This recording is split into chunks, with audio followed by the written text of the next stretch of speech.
The morning Ethan Caldwell's Ferrari skidded off the rain-slicked bridge on the outskirts of Chicago, the world didn't stop turning. The stock markets opened right on time. His 17 companies continued processing millions of dollars in transactions. His phone, the one sitting crushed beneath twisted steel and broken glass, buzzed with 47 unread notifications before the first paramedic arrived on scene. The world, as it turned out, didn't much care that one of its wealthiest 33-year-olds was bleeding into the cold, dark waters below. But Ethan Caldwell had always known the world was indifferent. He'd built his entire empire on that very understanding. He had grown up in a modest two-bedroom apartment in Rockford, Illinois, the kind of place where the radiator clanked all winter and the neighbors argued loud enough that you never needed a television. His father worked double shifts at a printing press, and his mother took in alterations on the side, her fingers always slightly red from the needle pricks. Ethan had learned early that money was the thing that separated people who had choices from people who didn't. So he'd made it his singular, obsessive, breathtaking mission to accumulate so many choices that no circumstance, not fate, not failure, not anybody, could ever corner him. By 22, he'd sold his first tech startup for $8 million.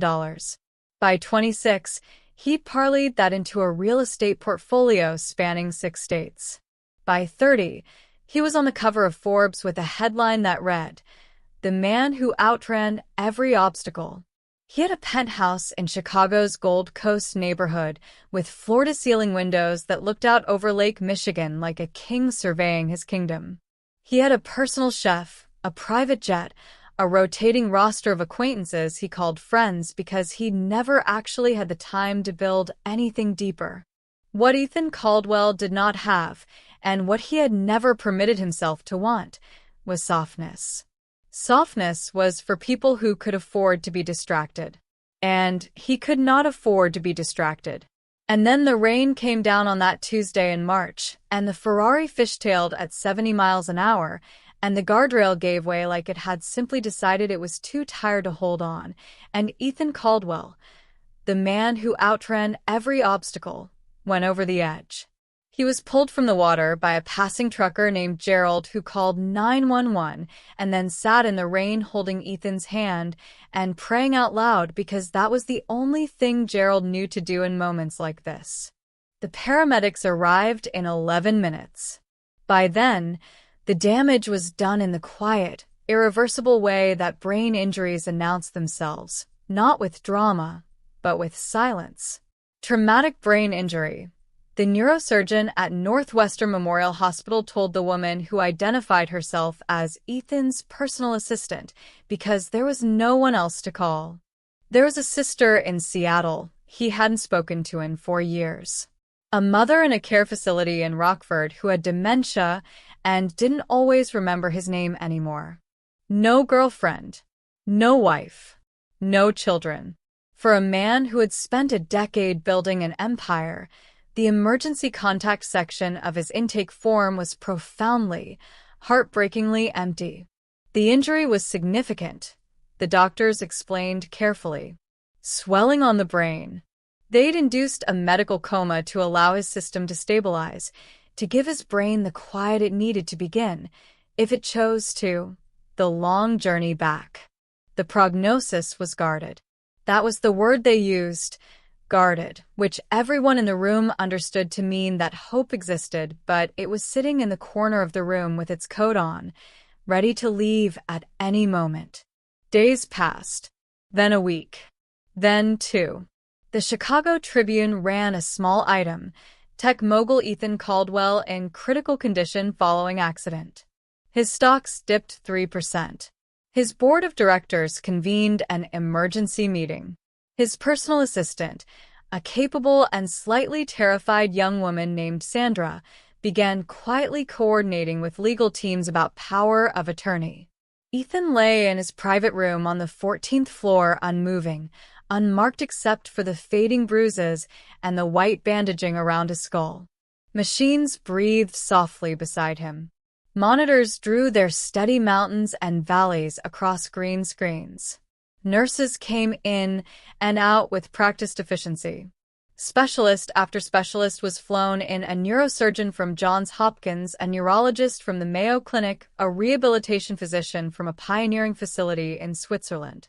They examined him. They reviewed his scans. They adjusted his medications. They spoke to each other in the careful, measured language of people who respect the limits of what they know. None of them could wake him up. The brain, the Swiss specialist said gently, does not always respond to medical intervention alone. Sometimes it needs something else. Something it recognizes. Something from a place deeper than medicine can reach. Nobody quite knew what to do with that. It was Sandra who arranged for the household staff to be maintained during Ethan's hospitalization. The penthouse still needed to be looked after. Plants watered. Surfaces dusted. Mail sorted. Life, even a paused one, still accumulated its small necessities. And that was how Rosa Mendez kept her job. Rosa had been working in Ethan Caldwell's penthouse for 14 months by the time of the accident. She'd been hired through an agency, a quiet, reliable placement service that matched high-end households with domestic workers who passed thorough background checks and came with impeccable references. She was 28 years old, with dark hair she kept braided back when she worked and warm brown eyes that she'd passed down, along with her stubbornness and her laugh, to her daughter Lily. Lily was 3 years old and absolutely, completely, exhaustingly alive in the way that only 3-year-olds can be. She was the kind of child who narrated everything she did out loud, who asked why 17 times per conversation, who could dissolve into tears over a broken cracker and recover into delighted laughter in the span of 45 seconds. She was small for her age, with round cheeks and hair that escaped whatever Rosa put it in by 9 o'clock every morning, and she wore her emotions with the transparency of a person who hadn't yet learned that the world sometimes punished that kind of openness. Rosa was a single mother. Lily's father had been out of the picture since before Lily could walk, a fact that Rosa had made her peace with the way you make peace with a scar, acknowledging it's there, acknowledging it changed the shape of things, but refusing to let it be the most important thing about her. She had her daughter. She had her work. She had a small apartment in Pilsen with a kitchen that smelled like cumin and a landlord who was mostly reasonable. She had enough. She didn't know, on the morning she brought Lily to work for the very first time, that enough was about to expand into something neither of them had words for yet.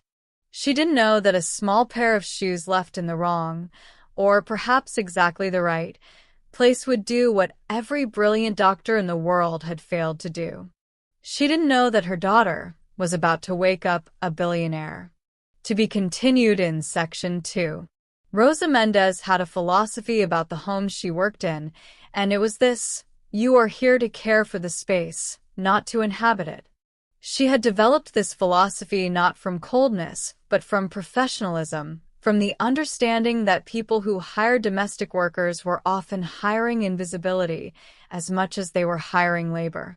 They wanted their counters wiped, and their floors gleaming, and their laundry folded, and they wanted all of it to happen in that quiet background way that let them believe, on some level, that their beautiful homes maintained themselves. Ethan Caldwell's penthouse demanded that philosophy more than any place Rosa had ever worked. It was not that the apartment was unwelcoming in its design. In fact, it was genuinely beautiful, a vast open-plan space with 14-foot ceilings and the kind of thoughtful architectural details that only happened when someone with both significant money and actual taste made decisions. The kitchen was chef-grade, all brushed steel and white marble. The living room held a single deep blue sectional sofa that cost more than Rosa's car, and a coffee table carved from a single piece of walnut that she had learned, in her first week, to polish with a specific microfiber cloth using a specific motion. The walls held a rotating collection of contemporary art, Pieces that Rosa had initially found difficult to understand but had come, over 14 months, to have genuine feelings about. There was a painting near the hallway to the master suite, all blues and grays swirling together like a storm over the ocean, that Rosa thought was the loneliest thing she'd ever seen hung up in a home, and that she suspected, without any real evidence, said something important about the man who'd chosen it. Because that was the thing about cleaning someone's home. You learned them whether you meant to or not. You learned their habits from the surfaces they neglected and the ones they obsessively maintained. You learned their food preferences from the pantry contents and their anxieties from the medications on the nightstand.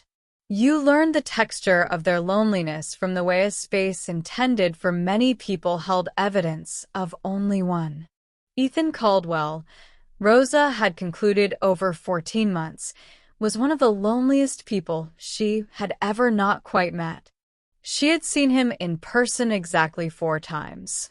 He worked long hours and traveled frequently, and on the rare occasions when their schedules overlapped, when she arrived at 7:30 on a Tuesday and found him still at his kitchen counter with his laptop and a coffee that had gone cold, he acknowledged her the way a person acknowledges furniture they've grown comfortable around.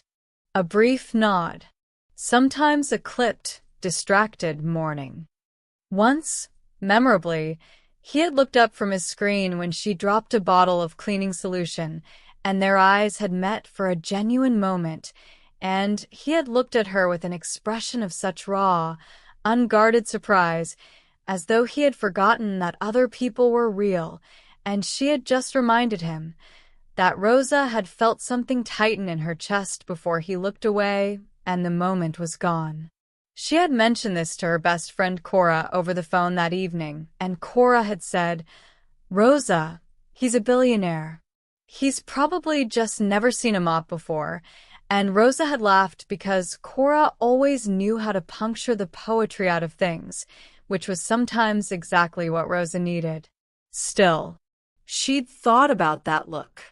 The accident happened on a Tuesday, which was one of Rosa's days. She arrived at 7:30 to find the building's head of security, a serious man named Frank, waiting for her in the lobby with an expression that made her stomach drop before he even opened his mouth. He told her what had happened in the careful, factual way that people deliver news they themselves are still processing. Car accident. Bridge. Hospital. Critical condition. The penthouse would still need to be maintained. Mr. Caldwell's personal assistant had been very specific about that, and Rosa's employment would continue uninterrupted, her pay deposited on schedule. Rosa had stood in the lobby with her cleaning toad in her hand and felt something she couldn't entirely explain. She hadn't known Ethan Caldwell. Not really. She'd seen him 4 times.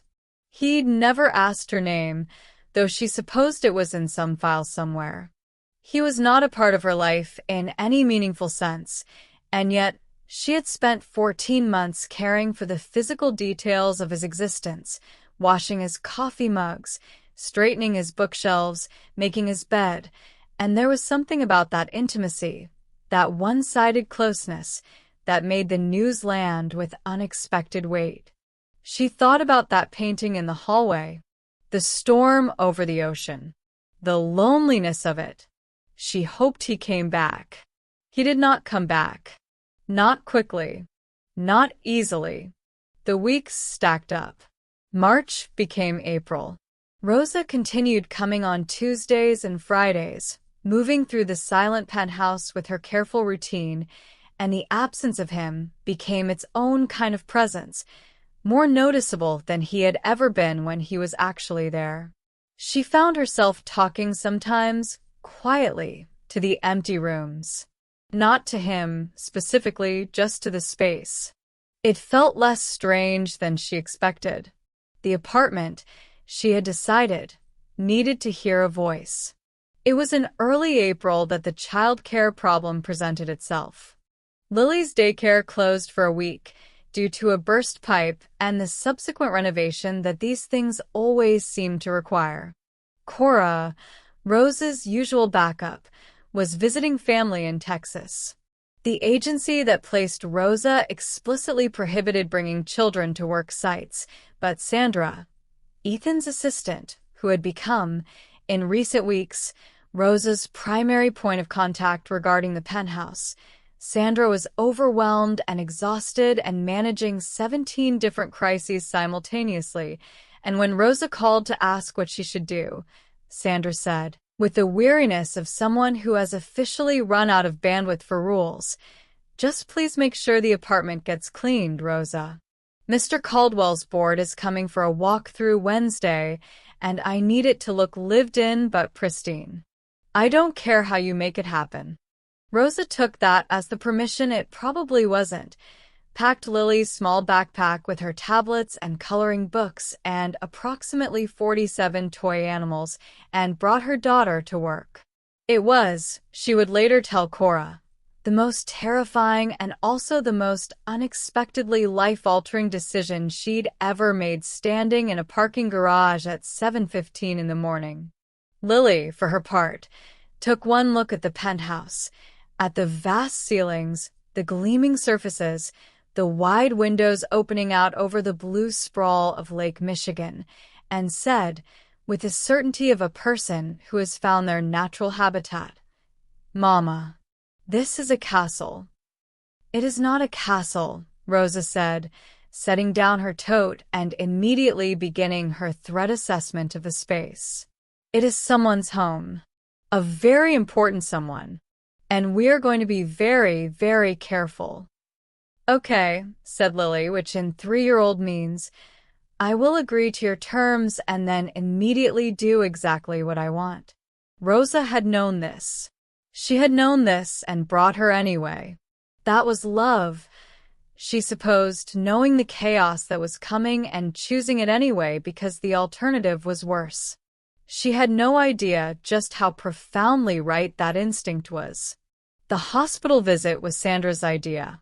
It happened on the 3rd day of Lily's week at the penthouse, and it came about in the roundabout way that most significant things come about, sideways, through a door nobody was watching.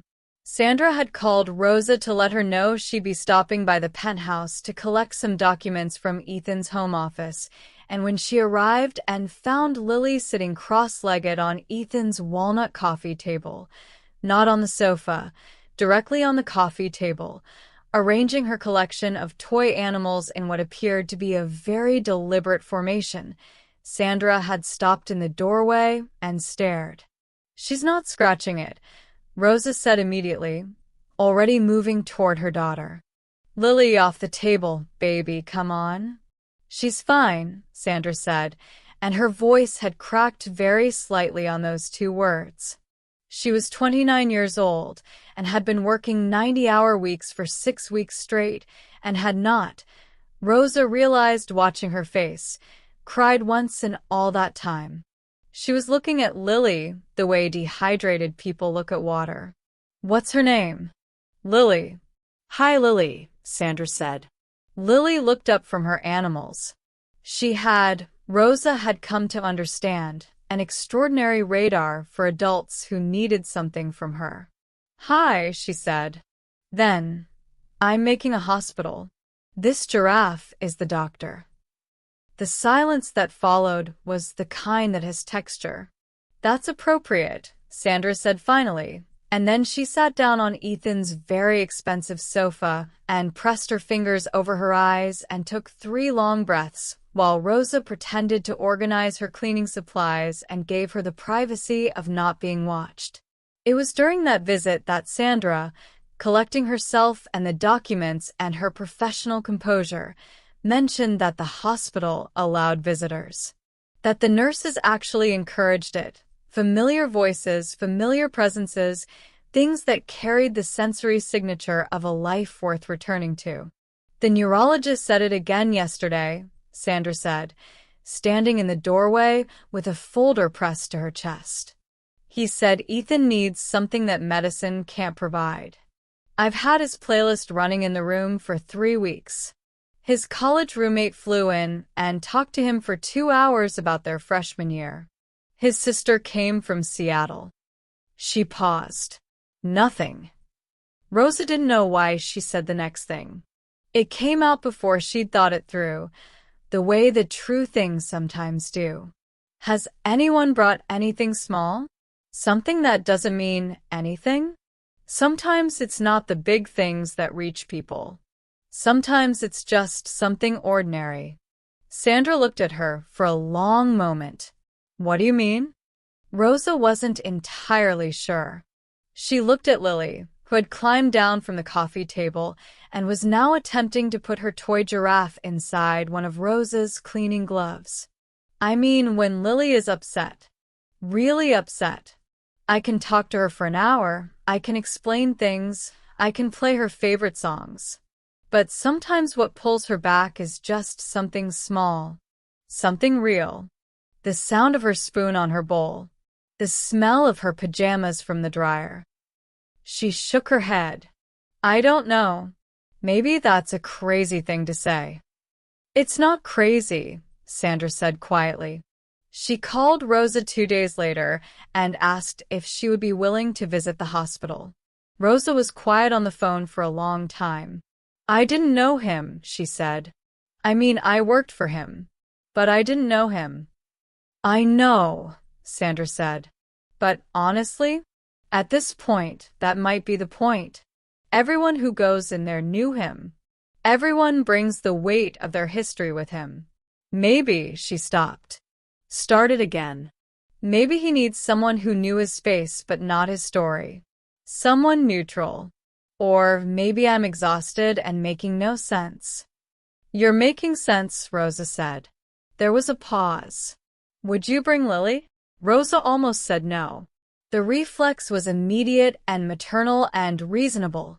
A hospital ICU was no place for a 3-year-old, and Ethan Caldwell's private room on the 14th floor of Northwestern Memorial was certainly no place for her particular 3-year-old, who had opinions about everything and a volume setting that started at medium loud and graduated from there.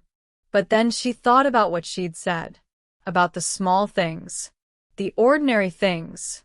I'll ask her, Rosa said, and then immediately felt a little absurd, because you don't ask a 3-year-old for her opinion on hospital visits.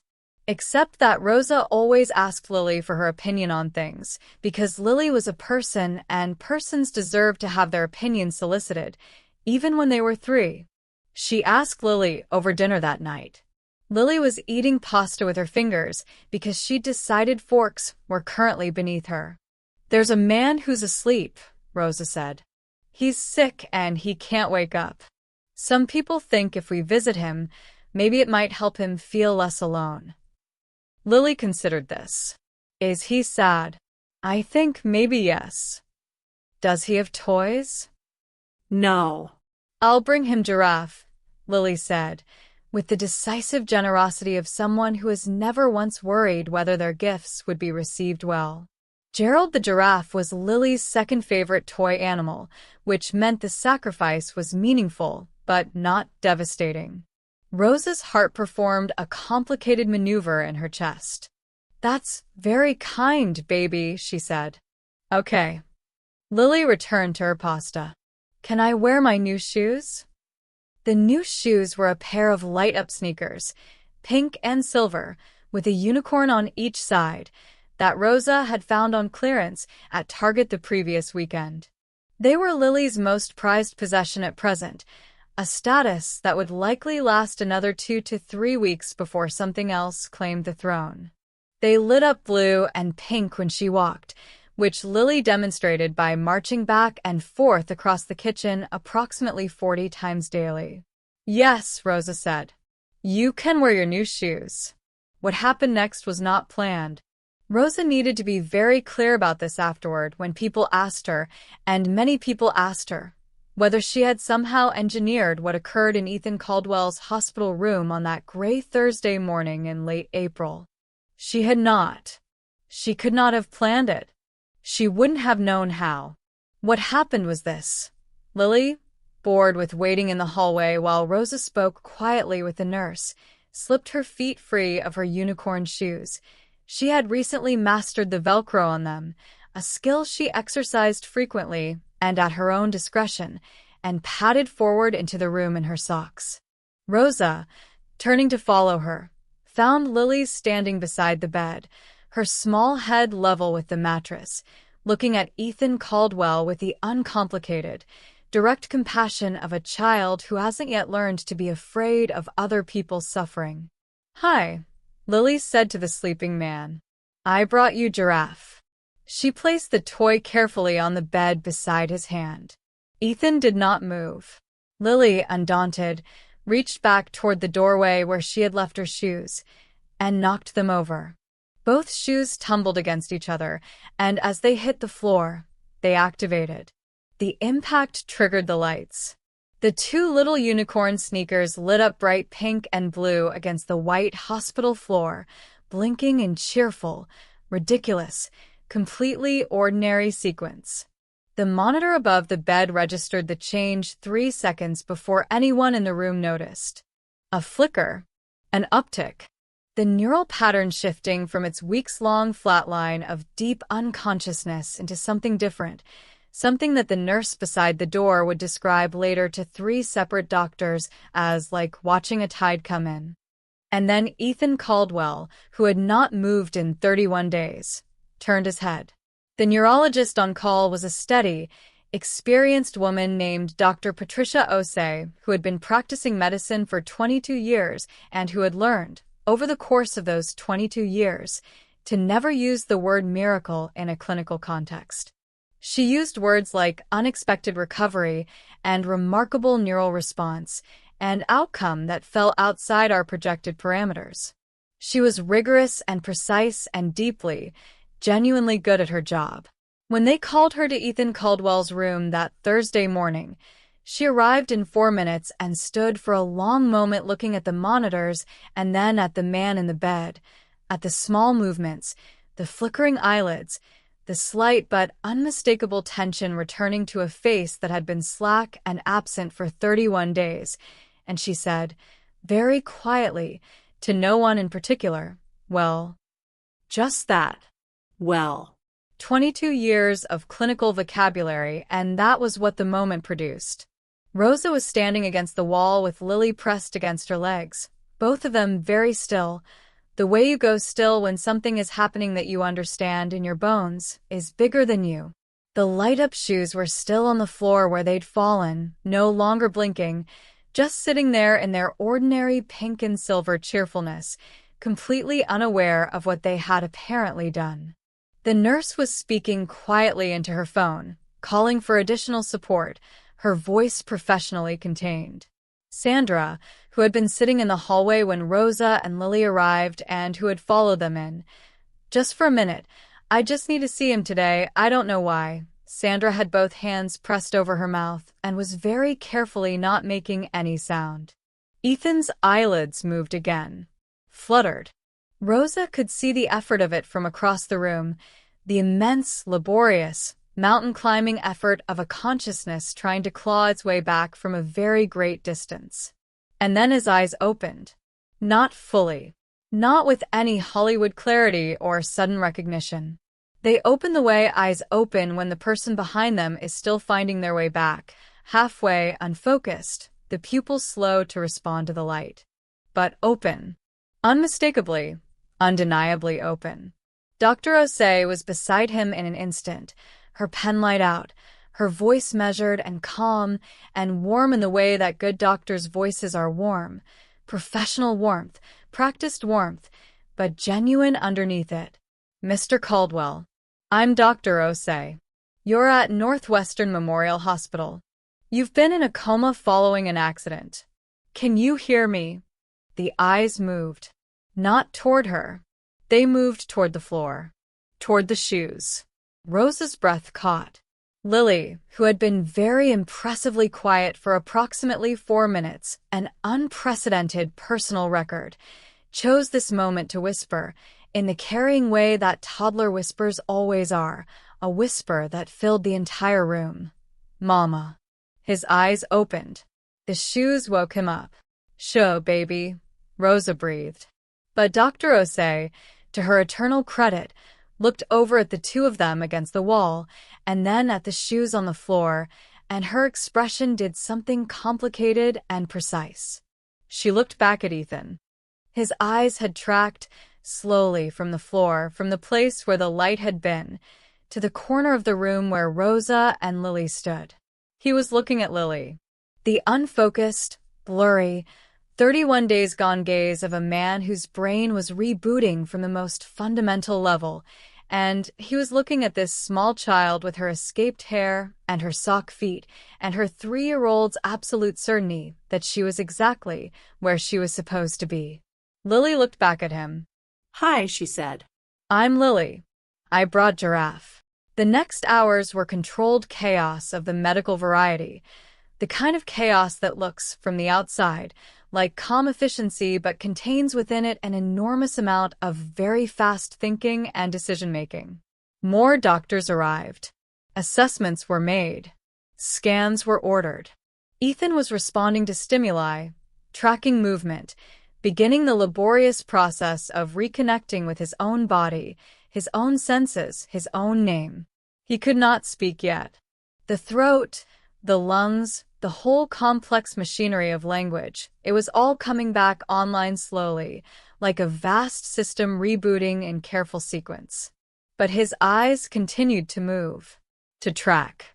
And more than once, in the hours that followed, when the room filled with medical professionals and equipment and the necessary business of assessing the extent of his return, his gaze would drift to the corner where Rosa had retreated with Lily, and something in his expression, something beneath the blankness of the injury, something older and more fundamental, would shift. Rosa didn't know what that meant. She told herself she didn't know what that meant. Lily, bored with medical procedures, had found a chair in the corner and was explaining to Gerald the giraffe about what hospitals were for and why people needed to be quiet in them. She was not being quiet herself, but she was explaining the concept earnestly. Sandra came and sat next to Rosa on the bench outside the room during one of the brief clearings when the doctors asked everyone to step out. "He looked at her," Sandra said. He looked right at Lily. "Children they're attention-catching," Rosa said, because she was still trying to keep this reasonable, still trying to stay inside the edges of what made practical sense. "Rosa." Sandra's voice was very gentle and very certain. "The nurse told me he's been unresponsive to everything for 31 days. Family, music, voice recordings, everything they could think of." She paused. "Your daughter said hi to him, and his eyes opened." Rosa looked at the floor, at the light-up shoes, which she'd picked up and was now holding in her lap, one in each hand. They were worn at the heels already, these shoes. 3-year-olds used up shoes fast, running at everything with their whole hearts. "The shoes made noise," Rosa said, "when they fell. And then the lights." His brain responded to a stimulus. His brain responded to her, Sandra said, to something innocent and small and real. She looked at Rosa steadily. "You said that in this very hallway. You said it was always the small things." Rosa's eyes were burning. She pressed her lips together and said nothing. Inside the room, through the small window in the door, Ethan Caldwell was awake. He was not, as the doctors carefully explained to Sandra and the rest of his team over the following 24 hours, simply or immediately fine. Waking from a prolonged coma was not a switch being flipped but a long, difficult road beginning. There would be rehabilitation, relearning. The brain, having survived its injury, now had to rebuild its connections, the language pathways, the motor function, the memory networks that knit a person's past to their present and make them coherent to themselves. But he was awake. He was responsive. He recognized Sandra on the second day, his eyes sharpening when she walked in with a relief so overwhelming she had to excuse herself for 10 minutes. He managed his first words on the third day, rough, labored, stripped down to their pure necessity. The first word was thirsty, which was practical and made the nurses smile. The second word, spoken later that same day, when Dr. Osei asked if he remembered anything from before he woke up, anything at all, was unexpected. Shoes, Ethan said. His voice was barely a scratch of sound. Pink. They were pink. Dr. Osei wrote it down without expression. Later, in the hallway, she told Sandra. Sandra called Rosa. Rosa stood in her Pilsen kitchen with her phone against her ear and Lily eating cereal at the table behind her, and she listened to Sandra tell her that the first specific, concrete thing Ethan Caldwell remembered from the fog of his coma was the light from her daughter's shoes. Oh, Rosa said. It seemed like a very small word for a very large thing. But Rosa Mendez had always understood that the most important things tended to arrive in small packages. She was, after all, the mother of Lily. Recovery, Ethan was discovering, was humbling in ways that his 33 years of self-made success had not prepared him for. He had built an empire on the premise that willpower was the ultimate resource, that if you wanted something badly enough and worked hard enough and refused obstinately enough to acknowledge the possibility of failure, you could engineer any outcome you chose. He had believed this not as an abstraction but in his marrow, the way some people believe in God or gravity, as a fact so fundamental it required no examination. The rehabilitation floor of Northwestern Memorial had a way of examining it for you. The first time the physical therapist, a cheerful and implacable man named Marcus, asked Ethan to squeeze his hand, Ethan concentrated with every cell in his body and produced, after considerable effort, a pressure that Marcus described encouragingly as a great start, and that Ethan recognized, from the expression Marcus almost managed to hide, as very nearly nothing.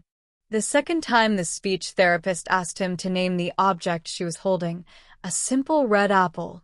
The word was there, clear as daylight in his mind, and his mouth opened, and what came out was after, and then, on the second try, APR, and finally, on the third try, with a frustration that burned through him like something physical, apple. One word. 3 tries.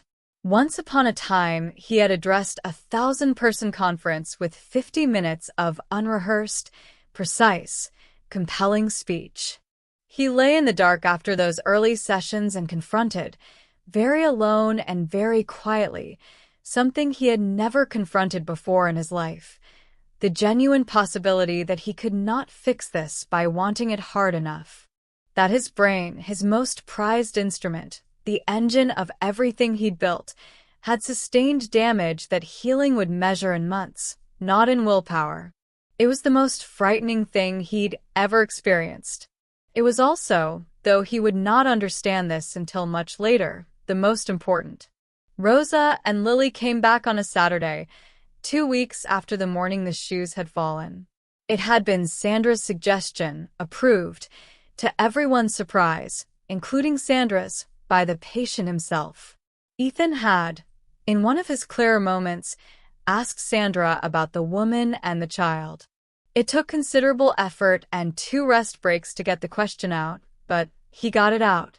Sandra had filled in the details. Rosa Mendez, his housekeeper, 14 months. Lily was her daughter, 3 years old. He had listened to this with an expression that Sandra couldn't entirely read. Then he'd asked haltingly, "Can they come back?" "I'll ask," Sandra said.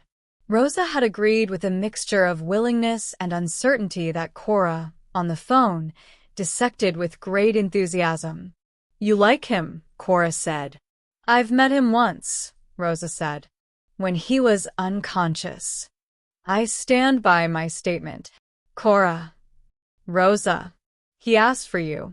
A man who has access to literally every resource in the world asked specifically for you to come back. You and your daughter." "He asked for Lily," Rosa corrected. "She's the one who—" "He asked for both of you," Cora said, with the precision of someone who is not going to let the distinction slide. Go. The first real visit was awkward in the way that first real visits with very vulnerable people tend to be, not unkindly, but with the weight of a situation larger than ordinary social convention had prepared any of them for. Ethan was sitting up in the bed when they arrived, more alert than Rosa had expected, his dark eyes clear and watchful. He looked older than the photograph on his Forbes cover that she'd seen in a search after the accident, or maybe not older, but different.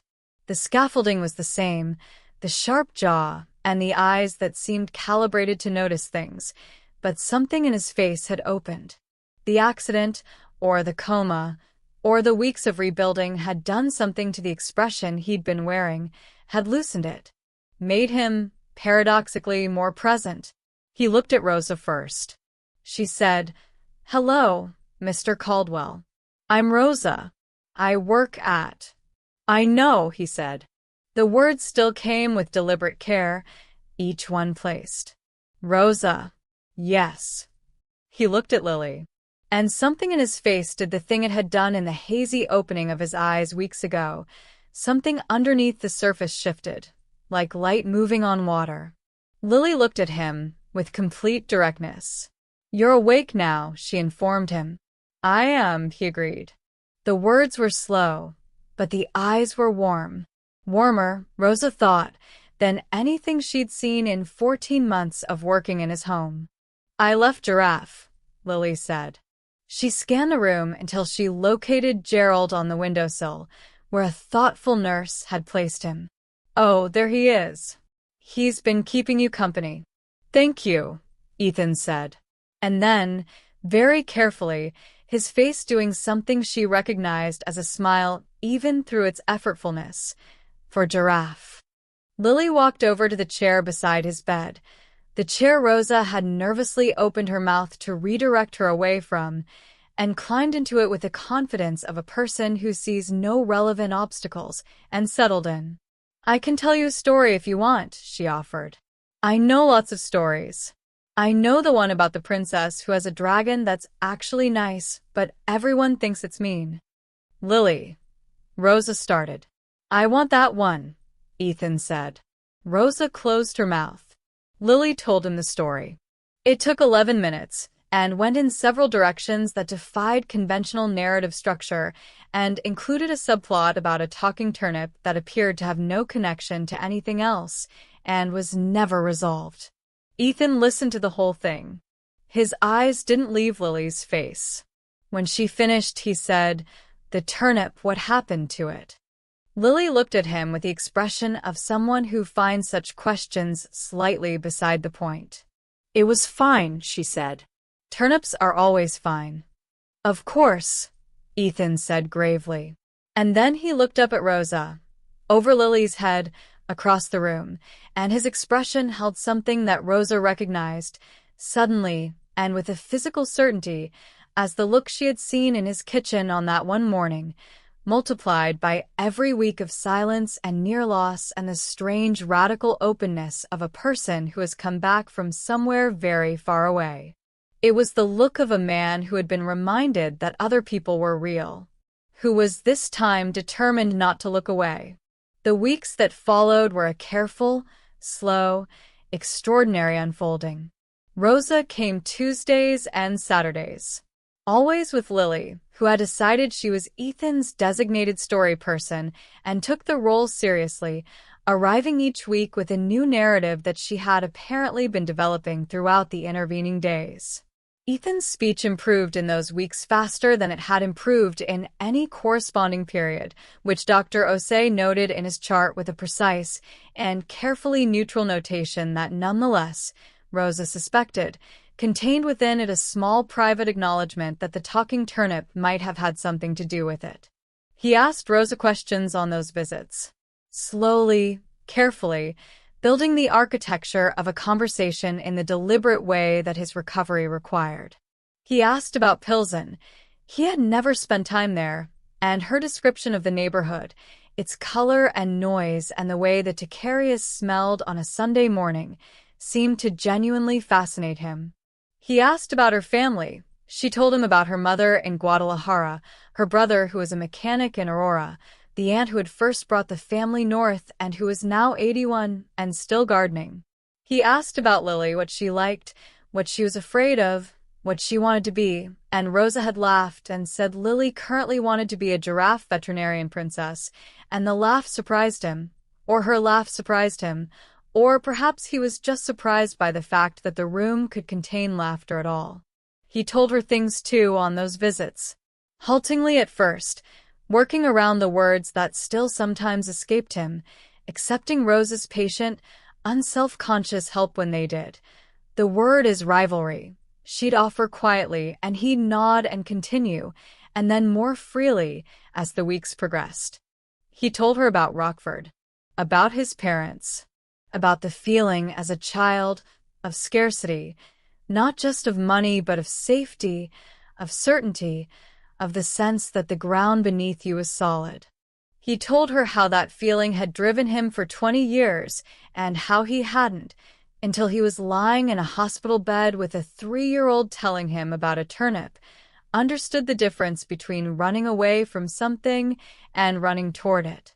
I was running, he said, on one of those Saturdays, with Lily asleep in the chair beside him, genuinely and completely asleep, her cheek resting on her own folded hands. The whole time, I thought I was building, but I was running. Rosa looked at him. Outside the window, April had become May, and May had become a warm, generous June, and the lake was blue-green and vast. Running and building aren't always completely different, she said. Sometimes what you build protects you enough that you can stop running. Eventually. He was quiet for a long time. Have you stopped? She thought about it, really thought about it. When Lily was born, she said, something just stopped chasing me. I think she was too loud, and it scared it off. He laughed. It was the first time she'd heard him laugh, a real one, not the careful social variety, and it was lower and more unguarded than she'd expected, and it lasted longer than she'd expected, and it changed something in the geometry of the room. She would, he said. They sat with Lily sleeping between them in the golden June afternoon, and the silence was the kind that means something. Ethan Caldwell was discharged from Northwestern Memorial Hospital on a Tuesday in July, a full 4 months after the morning the Ferrari went over the bridge, and the day was warm and absurdly, perfectly beautiful in the way that Chicago summers occasionally stage themselves, as if in compensation for all the gray months that preceded them. The lake was the color of something you'd paint if you were trying to capture hope, and the air smelled like cut grass and someone's barbecue from a few blocks east, and Sandra stood outside the entrance with his discharge paperwork and a car waiting, and she cried, efficiently and briefly, the way Sandra did everything, and then pulled herself together and handed him his folder. He did not go back to the penthouse right away.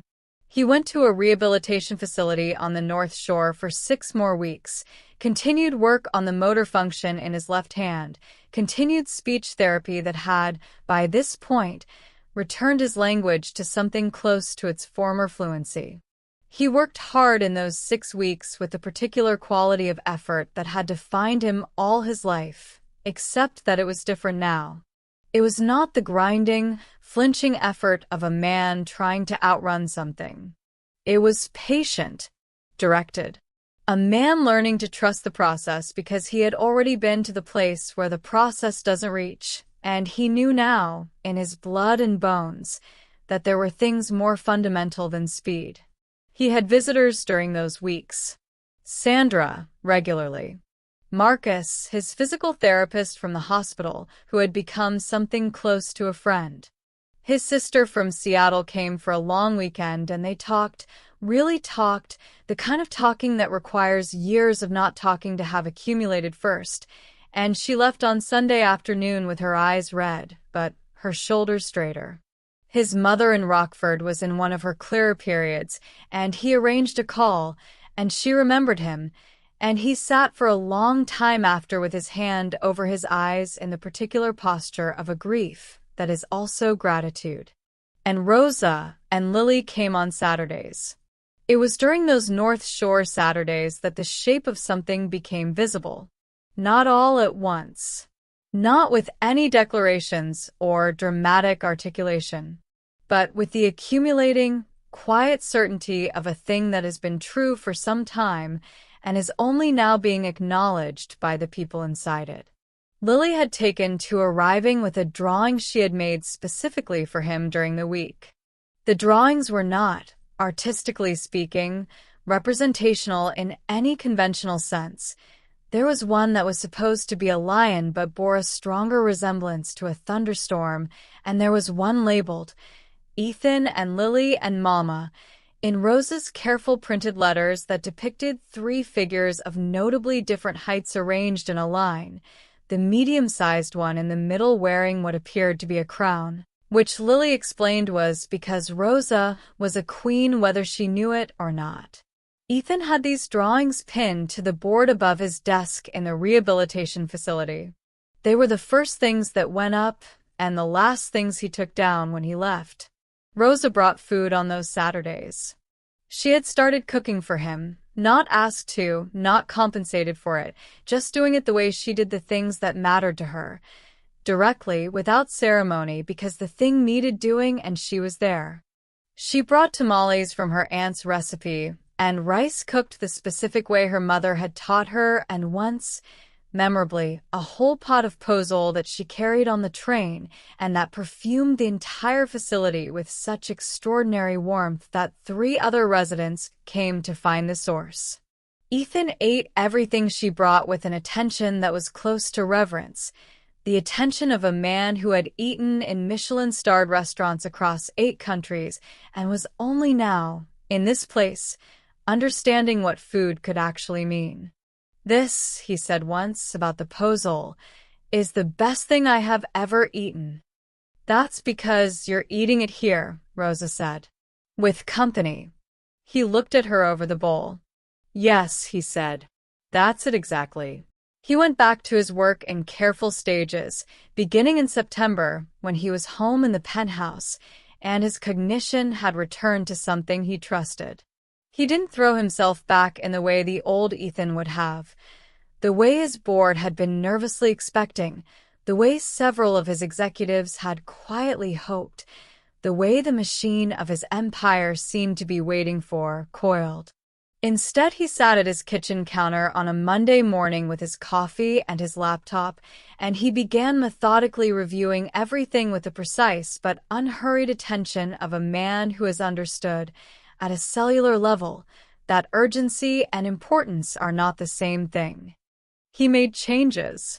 Not dramatic overhauls, but significant ones, the kind that people inside the organization recognized immediately as coming from a fundamentally different orientation. He established a foundation, the Caldwell Recovery Foundation, focused on brain injury research and rehabilitation access for people who didn't have access to the level of care he had received. He restructured the executive team to bring in leadership that could operate without his constant involvement, because he understood in his body, what it meant to have built something that could not survive your absence. He began taking Sundays completely off, a practice so unprecedented that Sandra sent him a single-word text when it first happened. Really? He texted back. Really? She sent back a confetti emoji. It was the most communicatively expressive he'd ever seen her. He called his mother every Sunday. The conversation with Rosa happened in October, on a Saturday evening when Lily had fallen asleep on the couch. She did this with startling speed, transitioning from full operatic energy to complete unconsciousness in the time it took Rosa to wash the 2 dishes from the dessert Rosa had brought. And the penthouse was quiet in the particular way it got quiet in the evenings, with the city lights beginning to define themselves against the darkening sky over the lake. Rosa was in the kitchen. Ethan had been standing in the living room doorway for a moment, watching Lily sleep in the way that adults watch sleeping children, with a tenderness that is also, somehow, a kind of grief for the speed of things. Then he walked to the kitchen. Rosa looked up from the sink.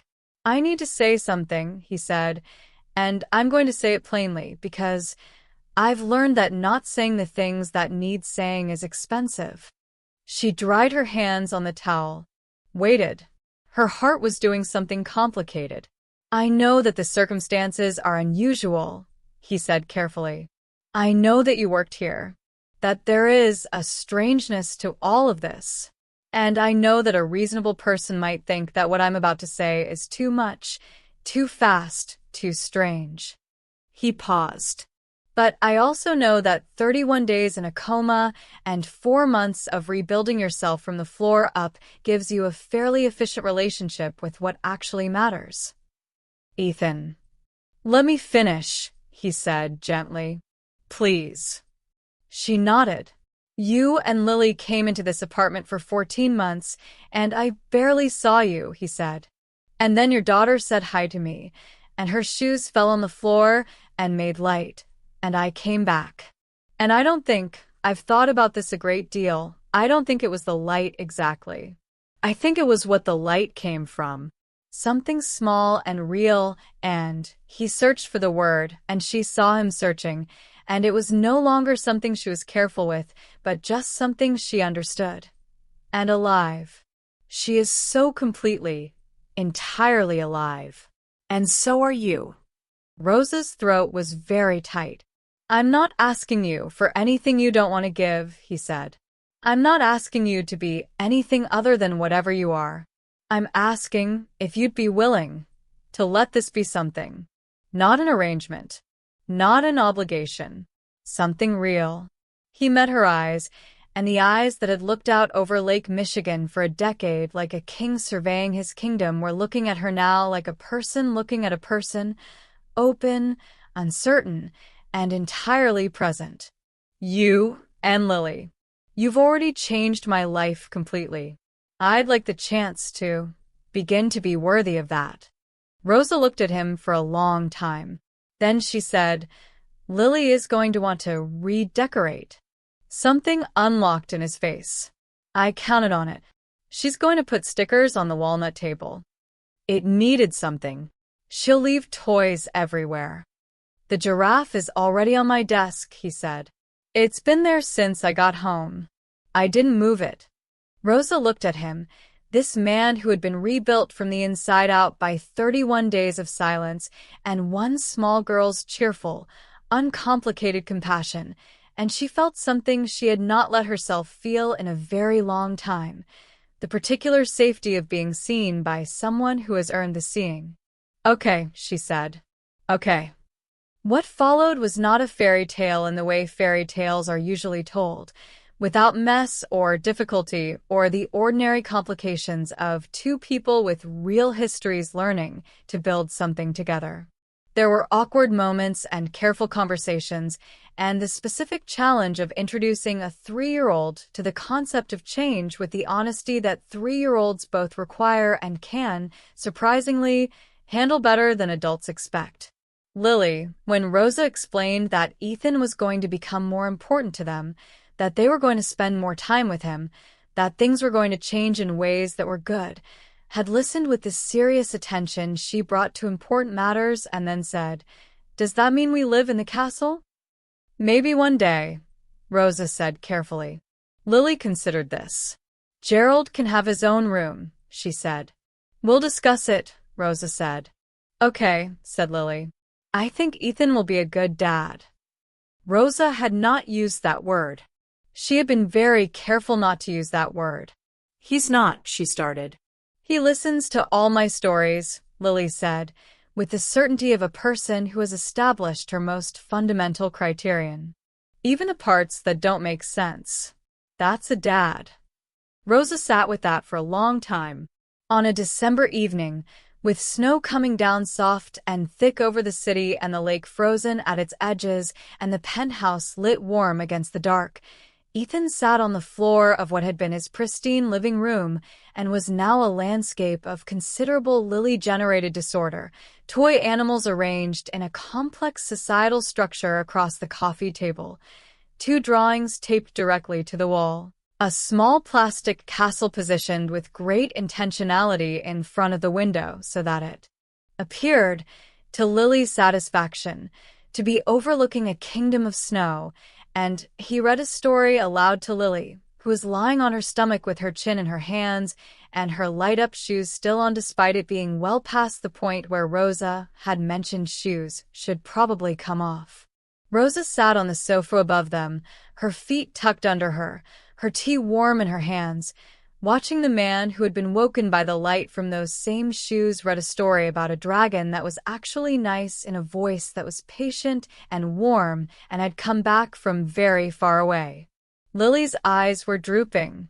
In approximately 4 minutes, she would be fully asleep, and the story would continue because Ethan had not yet figured out that you could stop, and Rosa would not tell him, because there was something she loved about watching him discover this, that you just kept going, kept reading, kept being present, even after the audience drifted off.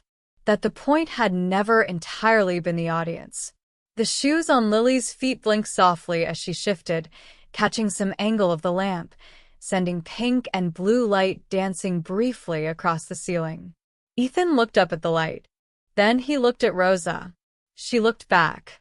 Outside, the snow continued its patient, unhurried work of covering the city in something clean and quiet and entirely new. Inside the penthouse that had been too large for one person and had hosted 14 months of careful invisibility and had been empty in all the ways that mattered even when it was immaculate, inside, something was finally, entirely, warmly full. The end. Some people are woken by extraordinary things. And some people are woken by a 3-year-old who brought a giraffe, said hello, and let her shoes fall at just the right moment. Both kinds of waking are miracles. It just depends on where you're standing when the light comes on.